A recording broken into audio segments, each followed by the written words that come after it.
Hi friends, இன்றைக்கி என்ன video நம்ம பார்க்க போகிறோன்னா மீன் குழம்பு ஃப்ரெண்ட்ஸ். என்ன மீன்னா பாறை மீன் குழம்பு ஃப்ரெண்ட்ஸ். ஃபஸ்ட்டு ஆயில் ஊற்றிருக்கேன், அப்புறமா வெந்தயம் போட்டுக்கலாம் கொஞ்சோண்டு, அப்புறம் 2 மணி கடுகு. குழம்புக்கு தேவையானது சின்ன வெங்காயம் தான் ஃப்ரெண்ட்ஸ். சின்ன வெங்காயில் மீன் குழம்பு வச்சா நல்லா டேஸ்ட்டாக கிடைக்கும் ஃப்ரெண்ட்ஸ். போட்டுக்கலாம். கொஞ்சமாக கருவேப்பிலை ஃப்ரெண்ட்ஸ், நல்லா வணக்கிக்கலாம். என்னடா அவ்வளோண்டு மீனுக்கு இவ்வளோ பெரிய மீன் சட்டி நீங்கள் நினைக்காதீங்க ஃப்ரெண்ட்ஸ். ஏன்னா நான் சரி மீன் குழம்பு மண் சட்டியில் வச்சா கொஞ்சம் நல்லாயிருக்குமே நினச்சிட்டு தான் ஃப்ரெண்ட்ஸ் நான் வைக்கிறேன். நான் கொஞ்சோண்டு உப்பு போட்டுக்கலாம்.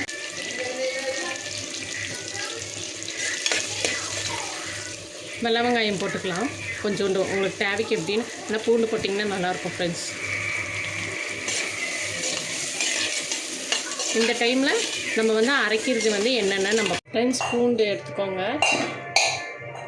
சின்ன வெங்காயம் எடுத்துக்கோங்க, ஒரு துண்டு இஞ்சி, 2 பச்சை மிளகா. உங்களுக்கு காரம் எப்படின்னு பார்த்துட்டு போட்டுக்கோங்க. நான் 2 பச்சை மிளகா எடுத்துருக்கேன். 3 தக்காளி கட் பண்ணி போட்டியா. கருவேப்பிலை போட்டுக்கலாம். இது கருவேப்பிலை எதுக்கு போடுறோன்னா நல்லா வாசனையாக இருக்கும் ஃப்ரெண்ட்ஸ். அதனால தான் இந்த கருவேப்பிலை போட்டு அரைக்கிறேன். அரைச்சி எடுத்துக்கலாம். நம்ம அரைச்சி எடுத்தாச்சு. அரைச்சி வச்சுருக்கோம் இல்லைங்களா ஃப்ரெண்ட்ஸ், அதே போட்டுடலாம்.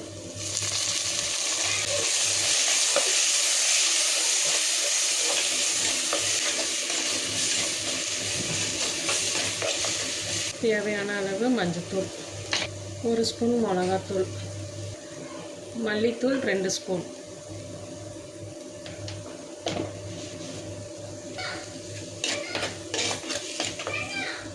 நம்ம ஜார் கழுகி ஊற்றிடலாம். தண்ணி ஊற்றி மிக்ஸ் பண்ணி வச்சிடலாம்.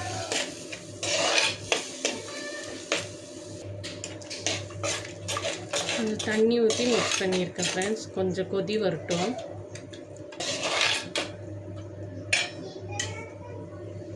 நல்லா கொதி வந்த டைமில் நம்ம புளியை ஊற்றிக்கலாம்.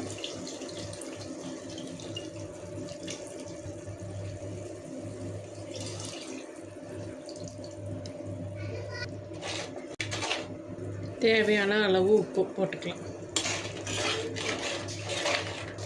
ஃப்ரெண்ட்ஸ். எண்ணெயெல்லாம் பிரிஞ்சு வந்துருச்சு. இந்த டைமில் நம்ம தேவையான அளவு தண்ணி ஊற்றிக்கலாம். எவ்வளோ தேவையோ அந்த அளவுக்கு தண்ணி ஊற்றிக்கலாம். உங்களுக்கு தேவைப்பட்டுச்சுன்னா போடுங்க. எனக்கு உப்பு கரெக்டாக இருக்குது ஃப்ரெண்ட்ஸ். நல்லா கொதி. நான் அரைமுறி தேங்காய் எடுத்து பால் புழிஞ்சு எடுத்து வச்சுருக்கேன் ஃப்ரெண்ட்ஸ். தேங்காய் பால் புழிஞ்சு எடுத்து வச்சுருக்கேன். எனக்கு 1.5 டம்ளர் கிடச்சிருக்குது. ஊற்றிக்கலாம். இப்போ நல்லா கொதி வரட்டும். தேங்காய் அரைச்சி அப்படி ஊற்றலாம். ஆனால் எனக்கு அது பிடிக்காது ஃப்ரெண்ட்ஸ். அதனால் நான் இப்படி தேங்காய் பால் பிழிஞ்சு தான் எடுத்து வச்சு ஊற்றிருக்கேன்.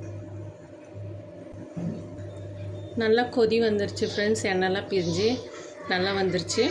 இந்த டைமில் நம்ம மீன் மசாலா போட்டு வச்சுருக்கோம் இல்லைங்களா, அது போட்டுடலாம்.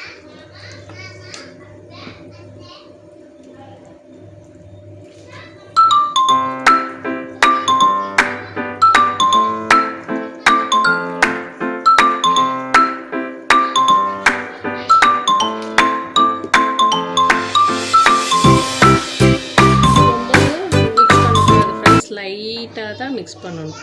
அதனால் லைட்டாக இப்படி பிடிச்சிங்கன்னா போதும். மீன் ஜாஸ்தி நேரம் கொதிக்க வைக்கக்கூடாது. மீனெல்லாம் ஒரு 2 to 3 மினிட்ஸ்க்குள்ளார மீனெல்லாம் வெந்துடும் ஃப்ரெண்ட்ஸ். இப்போ மூடி வச்சிடலாம். நல்லா கொதி வந்துருச்சு ஃப்ரெண்ட்ஸ். மீனெல்லாம் ரெடி ஆயிடுச்சு. நல்லா கொதி வந்துருச்சு ஃப்ரெண்ட்ஸ். மீன் குழம்பு ரெடி ஆயிடுச்சு. அவ்வளோதான்.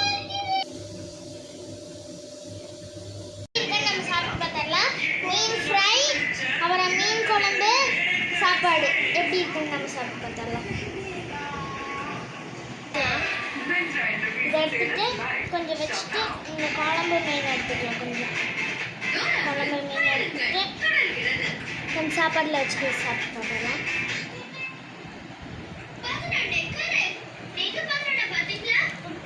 ஃப்ரெண்ட்ஸ் மீன் குழம்புது நல்லா வெந்திருக்கு.